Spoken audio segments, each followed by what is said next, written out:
Hello, everybody, and welcome to Sake Revolution. This is America's first sake podcast, and I am your host, and I'm delighted to be here with you. My name is John Puma.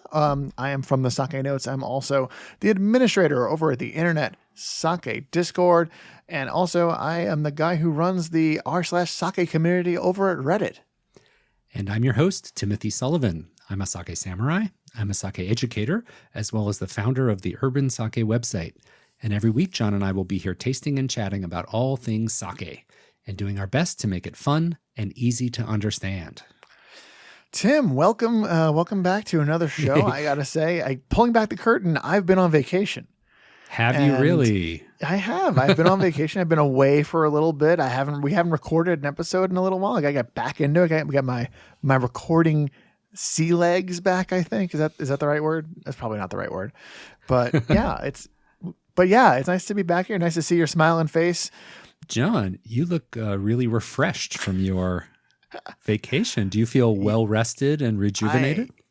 I am very well rested and rejuvenated. We went off to the West Coast for a little bit, stopped in San Francisco and Seattle. We visited the good people over at True Sake. We also checked out a nice little bottle shop / tasting bar called Millet over in San Francisco. And then when we went up to Seattle, of course, visited Sake Nomi, which is another like bottle shop that's also a tasting place. And also Hanyato, another really nice, another like a sake bar with bottles to go kind of thing going on with them. All of these places were great, and I would thoroughly recommend anyone in the Sake Revolution solar system that happens to be in the vicinity, check these places out if you haven't already. They're a lot of fun. Well, it's completely unfair that you get to do all this traveling. You've been to Japan, you've been to the West Coast. I'm just sitting here at my desk. Not fair. But I do have to say, you look well rested, and you could be like 5 years younger than when you left. I wish. I really do. I think it's just wind burn from being in San Francisco. So you're applying that sunscreen, right? That's the most important thing they say, sunscreen, right? I'm not a eager sunscreen applier. Well, I'm approaching 50 years of age. I'm approaching 50 from the wrong side. Approaching 50. I'm approaching 50 from the other side. You're departing 50. And I have to admit that I've started a skincare routine. Really? Yes. Okay. After I crossed the 50 threshold, I started doing a nightly skincare routine. So what you're telling me is that after 50, the bar soap wasn't cutting it anymore. That's right. Oh no. Dial hand soap doesn't work anymore. Oh my goodness. Yes. But it does. I honestly don't know if it's just, it makes your skin feel better so you feel better, or if it really does anything, but I feel like it helps a lot. And the one interesting thing is that there is a crossover between sake and cosmetics. Have you explored this at all? Not really, but I was wondering when you were going to find a way to tie this into sake. Thank you. we always tie it into sake. Yes, we do, and I trust you to do that each and every episode. But do I have personal experience with that kind of thing? I don't think so. I've seen the products on the shelves. I've seen the social media finds me and tells me that there's probably like sake kasu bath bombs I should be using or something like that. But I have never actually done it. So you've heard about this world of sake cosmetics before. It's definitely something that's come up. Okay. Well, when I was your age, I was in the same boat, honestly. But after I passed 50, I started looking into lotions and potions and all that stuff. And lotions and potions. We have an episode title now.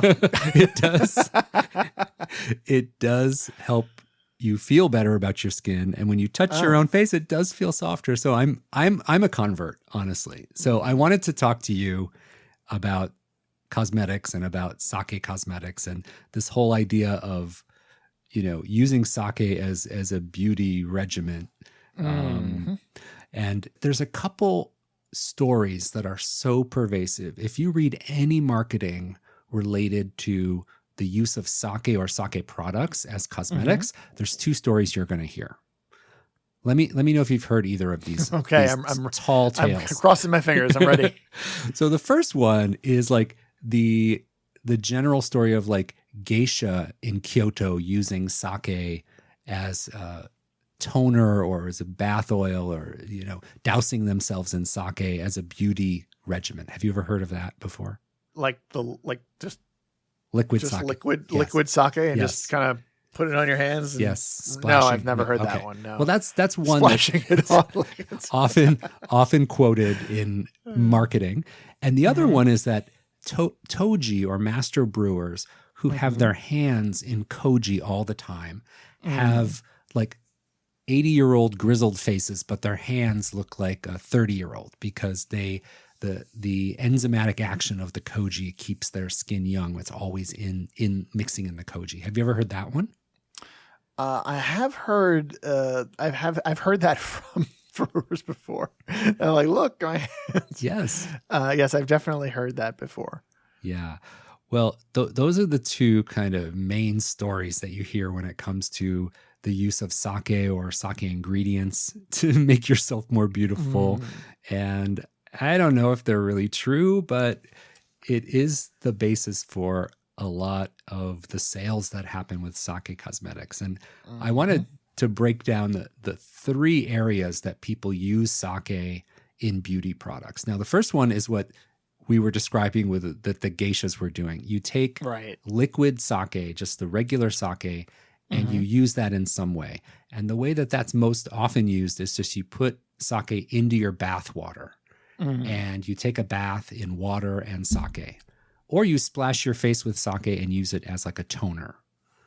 So those are some ways that people use just sake on its own. Does that sound appealing to you, to put sake in your bath? I think I saw an item on social media not that long ago. It might have been a Sora News item about an onsen that was advertising that they have a bath that they also put sake in. Yes. And I was like, that's either they're not putting a lot of sake in it, or that's a very expensive bath. They don't put that much for like a regular bathtub like you have in your house. Right. You can put anywhere from 1 to 4 1-cups of sake. So anywhere from a quarter bottle to a full standard bottle of sake into your bath. And it's supposed to soften your skin. I have never tried it myself, but if you have leftover sake that you don't want to drink, it isn't really a wonderful thing to try. And I know many people who do it in Japan. Okay. All right. Yeah. I do appreciate a good bath every now and again. Okay. Yeah. Well, put that on the bucket list. All right. I've got plenty of sake, so I can easily segue into that. Absolutely. And there's another ingredient, sake adjacent ingredient, that is used for cosmetics and beautification a lot, and that is sake kasu. Now, John, what is sake kasu? Please remind our listeners. Sake kasu is what is left after you are done making your sake. So you've got your moromi, and then you put it into a press and you squeeze out the sake, and then what is left is that kind of what would you call the texture of kasu? I guess it also depends on how it's being, how you're pressing. Yep. Because I've seen kasu that was very squishy and wet almost, and then I've seen kasu that was almost like a really thin waffle, like a cracker almost. Yeah. So I've definitely seen it a couple of different ways. I think that if you're doing it for something like cosmetics, you want the more wet variety. Well, you mentioned the word moromi. Moromi is the main mash. So that's the fermentation mash with the rice and the koji rice and the water, and it's all bubbling away. And then, like you said, when you're ready to press it, you want to get the sake, the alcohol out. You need to squeeze it and put it in some kind of press. And the unfermented rice solids that are left over, that's the sake kasu. And it's filled with all of the enzymes and the amino acids and a little bit of alcohol. And people in Japan swear by sake kasu as a beauty product. And it is actually used. There's a very easy home recipe to make a face mask out of this sake kasu, which is like the leftover pressings. Right. And you can take like 1 tablespoon of sake kasu and 2 tablespoons of water that's been soaked in rice, like the water that you use for when you're washing rice, like water that's been soaked in rice. Or you can use 2 tablespoons of sake, and you can dilute the sake kasu with sake as well. So either like rice water or with sake. And then you literally just spread it on your face and let it sit for half an hour and then wash it off. And the enzymes in the koji are supposed to soften and brighten your skin. Nice. Now, I imagine for most people, the challenge is getting your hands on sake kasu in the States. Right? Right? Yeah. I mean, I'm not going to lie, for you and me, that is less of a challenge than for a lot of other people in the country, because I think that we know a few brewers we can ask. You know a guy? You know a guy? I know a guy. I actually have kasu from a guy in my freezer right now because my shell has used it to make desserts before. Oh, cool. That's excellent. Well, if you don't know a guy who has sake kasu locally, a lot of Asian supermarkets sell sake kasu. And it's something you can find in Asian supermarkets, not as widely available, but in major metropolitan areas, you tend to be able to find it. I also found it on Amazon. So if you want to order a packet of sake kasu to try a face mask at home, you can do that as well. And it's available on Amazon. So it's within everybody's reach here in the US. But that's great. That's something, really great. Yeah, that's something that a lot of people swear by. You know, John, you mentioned you weren't too much into sake cosmetics and all that stuff. So I left a little something for you there on your desk. And I thought we might have a little like live experiment here on the podcast. And can you open the bag there and see what I left you on your desk? Mm-hmm. What is it? All right. This is Pure Smile, which sounds like a dental product. I'm not going to lie. It's not. This is not teeth whitener? No, it is a Japanese sake essence mask. Yes. Pure Smile Essence Mask Series. And this is very Japanese. Like the only thing that's in English on this was is what I read, I think. It also has some vitamin E and collagen and some other ingredients that are in English. But for the most part, this is some Japanese stuff. Yes. You and I are live on air right now. You and I are going to do a Japanese sake face mask together. How do you feel about that? I think we should have done the tasting first. All right. So the face mask. I've never done a face mask before, Tim. Really? I'm not going to lie to you. Oh my gosh. Oh, you're going to love it. So the packet is like a rectangle, very slim, and it feels a little squishy, right? So what you're going to do. It's very squishy. What you're going to do is you're going to rip open the top of the packet. Uh-huh. We're doing this now? We're doing this now. We're doing this now. Right okay. Now. Yep. All right. All right. I ripped open the packet. Sometimes you got to rip the Band-Aid off, or in this case, rip the packet open. And then you want to have it is wet in here. It's wet. Oh goodness. And so I have a beard. Is this going to interfere? You're just going to go right over the beard. Should I just like put it more on my head since I don't have hair? Well, this mask is the shape of a face. So it has a cutout. Right. So just that my head's not going to work too well. I won't be able to see. So gently unfold it. Okay. You're going to want a little paper towel nearby. This is going to go over your eyes and nose, and there's little cutouts for all your facial features. Okay. Okay, I got it. This face is terrifying. All right. It is terrifying. Okay, I've got mine. This is great for an audio medium, by the way. It's going on. I'm putting this thing over my. It's so cold. It's cold and wet sticky. And sad. And then you want to spread it out. Uh-huh.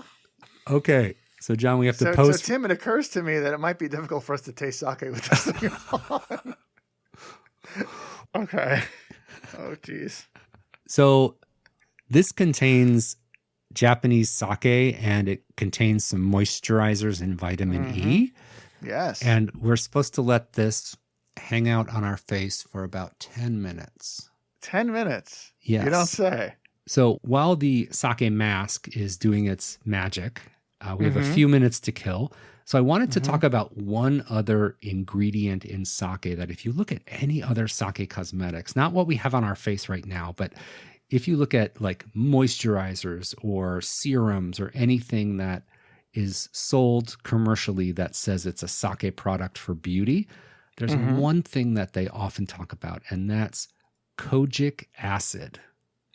And you've heard of koji, of course. Yeah. I was immediately going to ask you, like, is there a connection to koji?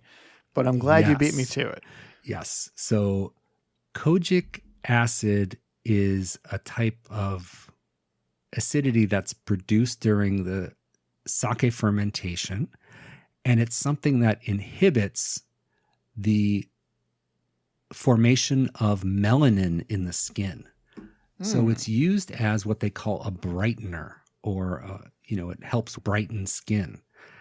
And it also has a lot of antioxidants in it. So it helps fight dark spots, discoloration, and provide some antioxidant protection. And would it be a bad time to tell you that I kind of need my melanin because I have low vitamin D? Well, check back with me in 15 years and we'll talk about your dark spots. Noted. Yeah, so I have to say that I don't use a kojic acid product myself, but there are a number of sake breweries that you will have heard of. Kikumasamune, Hakai-san, Fukumitsuya, a number of breweries make a sake cosmetic product in Japan as part of their lineup, and they sell it in their gift shop. So it is not uncommon for a sake brewery, usually the ones that are a little larger in scale, to make cosmetics, face masks, serums, moisturizers. And I have some of those. And I especially like the sake moisturizers because they soften your skin, they smell like sake, and I really like them. So I do use some of those. I don't know if this necessarily smells like sake, but it's the only thing I can smell. What you have on your face right now. Oh, yeah, yes, right. What I have on my face right now. It does not smell like sake. Yes. So the experience of having the face mask on is it's cold and slimy, right? Oh, yes, 110%. Do you feel your skin tingling a little bit, or? Honestly, my face feels a little weird. And it does feel like you're wearing a pancake on your face with syrup on it a little bit. It's like someone hit you in the face with a pancake and it kind of stuck to your face. That's what it feels like for me. I've never had that experience, but I'll take your word for it. At least normally we drink the sake. Today we're putting it on our faces. Yes. So I'm going to need a drink after we're done with this. So certainly. I probably think we should have had a drink beforehand. And I definitely think that it'll be difficult for me to just take in the aroma of a sake when this thing's covering half my nose. Okay. Well, I think maybe are we ready to remove and take in the benefits of our sake mask? Sure. And if we're not, I can snap my fingers. And now we are.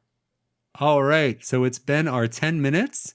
Yes. And we're going to peel off our sake mask. Oh, it's a weird feeling, Tim. It feels weird. This is a strange thing.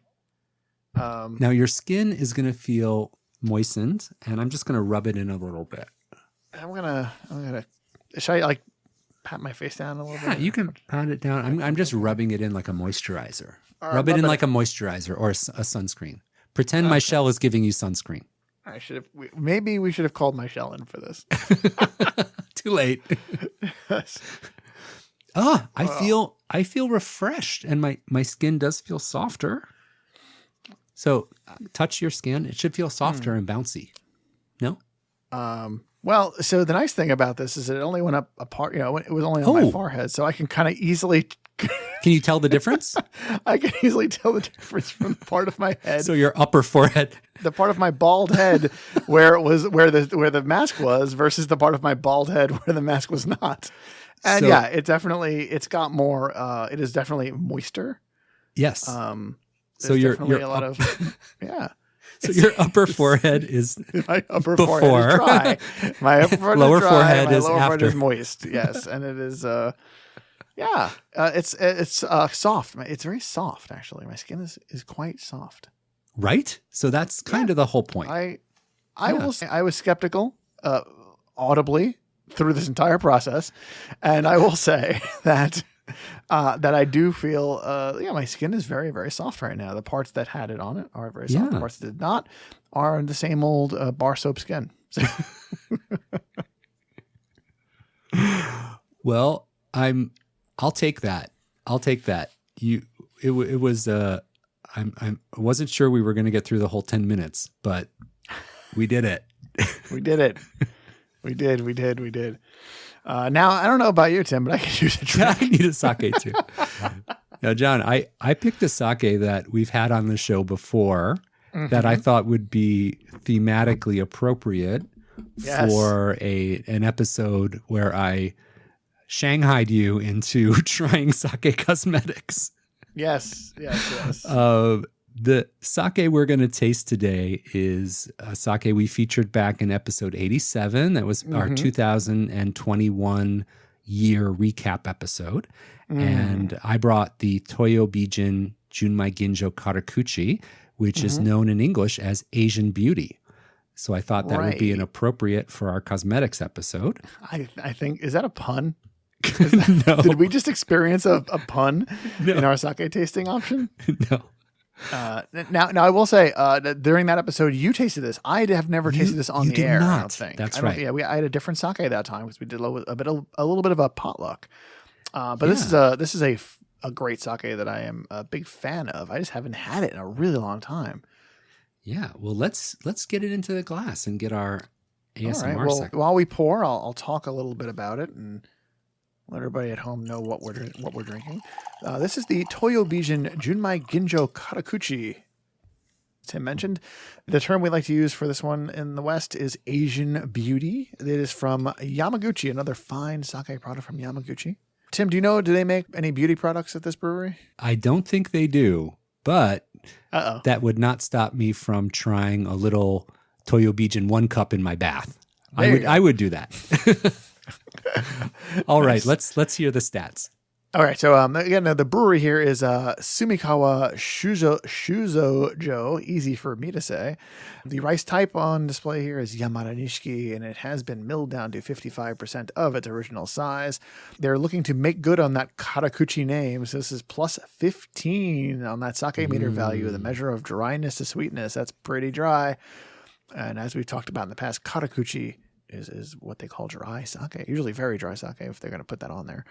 And the acidity is 1.5, alcohol percentage of 16.5. And once again, the brand here is Toyo Bijin. So, All right. here we are. And we've got it in the glass. Yes, we got it in the glass. Our faces are softened and moisturized. I might splash a little behind each ear. All right. So let's give it a smell. So my comments back in 2021 were apple peel and pear on the aroma. It's definitely I smell an appley smell, like a little bit of a pear.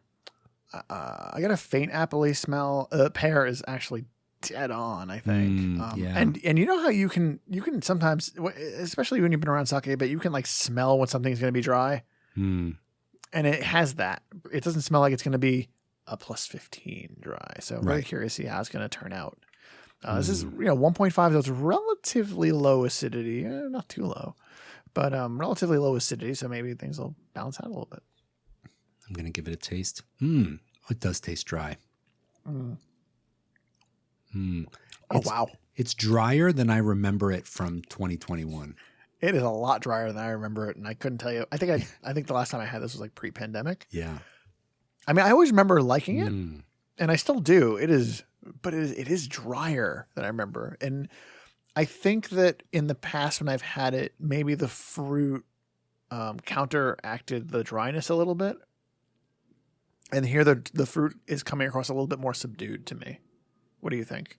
Yeah, I agree. I think the dryness is a little bit more pronounced than I remember it being. Mm-hmm. And it does linger. Like there's a little bit of a dry, lingering finish. Mm. You know, it kind of stays with you. Yeah, that's interesting because usually when we talk about dry, we talk about crisp and dry and it's a finish and it's a quick and it's done. Yeah. This is lingering and hanging around to remind you that it was dry. And it's nice. It's a nice sake to sip on.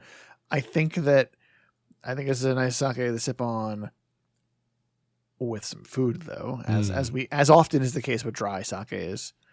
Yeah. And I think this is so aggressively dry and so lingeringly dry that you can probably go a little harder with the food as far as your richer stuff. What do you think? Yeah, I think I would call this a cho karakuchi or super dry sake. Yeah. Like it's in the zone for sure. There's nothing wrong with calling this a super dry. It's got that really dry finish. And what you said before is absolutely true. If they go to the trouble to mention Karakuchi in the name, then they're going for it. It's going to be pretty dry. Yeah, for sure. Yeah.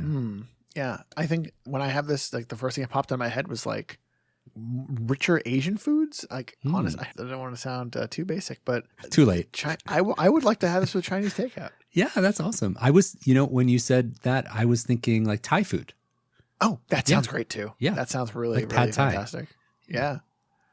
Yeah. Some pad thai or some just nothing. I don't think you need to go extravagant with this. This is really good. And I think it's going to cut through the greasier stuff. I think that this sake would be a champion with your more fatty foods and your more big flavorful foods. Now I want some Thai. Damn it, Tim. What's your go-to Thai dish? Oh, I'm beyond basic. I'm like shrimp pad thai is my go-to. Okay. All right. What we should have done is we should have talked about cosmetics, had the sake, ordered Thai food, and then put the mask on. Oh, next time. Just a couple of bros hanging out, take out, and the sake facial mask. There you go. That's funny. I have to ask you, John. Ask you. So were you traumatized by my surprise, or is there a chance you may do sake cosmetics in the future? I'm not going to lie. I'm kind of liking how soft my skin is. Right? It feels, nice. my skin feels really soft too. So it's like a intensive 10-minute treatment you can do when you need a little boost. Yeah, I can see that. And as you pointed out, we're not getting any younger. Right. Yep. So maybe a good idea to start looking at these things. I wonder if I start doing this before I'm 50. Get ahead of the game. Yes. I've got a couple of years to go. Well, they say this the sooner you start, especially with sunscreen, that's really important to start with sunscreen. But it sounds like my Shell's got you covered in that. She does. When we went to Hawaii a few years ago, she brought the sunscreen, and all of her sunscreen is like SPF 100 plus. Yep. That's my zone too. And so she would spray it on me every time we went out. And when I got back, I think I visited my family not too long afterwards, and my mother was like, "I thought you went to Hawaii. You're pale. You're more pale than when you left." Yeah, exactly. Well, I have to say, I'm a convert for sake cosmetics. On my next trip to Japan, I'll fill some of my suitcase with some sake moisturizers for us, and maybe Christmas or your birthday, you might get a little something from Japan. Nice. Well, be careful. Don't use up a valuable sake space in your case. But I do appreciate that. I think that'll be fun. All right. Well, this was a load of fun. Thanks for being a good sport about the pancake to the face. I appreciate that. It was something. This is all about embracing new experiences. Yes. And no complaints so far. If I have a rash tomorrow, I'm going to talk to you. I'm going to send you an angry photo in the morning. Well, I hope you don't have hives tomorrow, but I'll keep my fingers crossed. Not as much as I hope I don't have hives tomorrow. All right. Well, John, great to taste with you. This fabulous Toyo Bijin sake is going to be a great chaser for our beauty treatment we had today. I want to thank all of our listeners for tuning in. We hope you enjoyed the show today. And a special hello and thank you to all of our patrons. We really appreciate your support so much. If you'd like to support the show, you can visit patreon.com/sakerevolution to learn more. And while you're at it, go and visit our website. We've got nice things there like the show notes, and we've got a shop where we sell swag. We're not selling any Sake Revolution branded sake cosmetics just yet. But I think maybe Tim can bring some back from Japan. We'll white label it. It'll be great. It'll be our little secret. But anyway, yes, do visit. And while you're there, again, check out the show notes. Check out, because there's got to be a photo of us with these masks on. You're going to get a kick out of that, I'm sure. And there's also a contact form over there, and you can use that to send us emails, and you can send us your personal recommendations for sake cosmetic products, and maybe we'll try them on the show. Who knows? We have a follow-up episode. I don't know. So on that note, Tim, raise a mask. Raise a glass. Remember to keep drinking sake and kampai. You survived.